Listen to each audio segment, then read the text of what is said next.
A lot of times clients ask us what are the most fun title searches to do. TitleSearch.com here, Dave at AFX Title. Title searching is kind of tedious. You're looking at paper all day, you're looking in deed books, you're looking at individual records. So what makes that process fun? What makes it fun is when there's something difficult or challenging about the search. A couple examples, tell a few stories. One of our examiners was looking for property rights. All we were given was GPS coordinates. There was no address, there was no parcel number, it was just GPS coordinates. We start pulling up maps and topographic charts, and it looks like this property is a national forest in the middle of Alaska.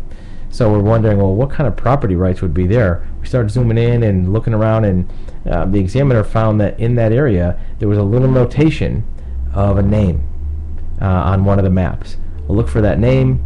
Nothing showed up initially. Went back in the chain of title. Come to find out, in the middle of this 1,000,000-acre national forest, there was a very small 2 or 3 square mile area sold by the federal government to use as a mining claim to a particular person 100 or so years ago. It was signed by the President of the United States at the time, giving this person a mining claim, and it was in perpetuity. This mining claim was as long as that property was available, right in the middle of this national forest. So those are the kind of searches that are fun. They take a lot more time, but it's interesting to find title records that you wouldn't normally expect. Something that is also rewarding is when we're looking through title records, and on a mortgage that's supposed to be between XYZ Bank and Joe Smith, when we read through all the boilerplate of that mortgage, we find an additional borrower on that mortgage. Somebody else that may not be on title, may not be on title at the time, may have some interest in the property, and then we research the index for that name and find there's other liens for that person's name that may attach to the property or other mortgages. Something else that we find that's fun is when a property search discovers a permit that was pulled for that property.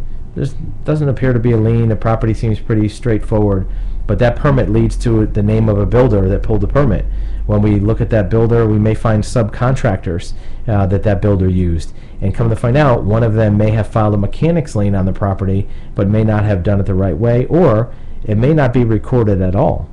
It may just be a private contract between that subcontractor and the builder, and you may find it through a lawsuit. So it's like a needle in a haystack, but that mechanics lien might affect the property owner and might require thousands of dollars of payments from a buyer, an investor, and a foreclosure auction, who knows.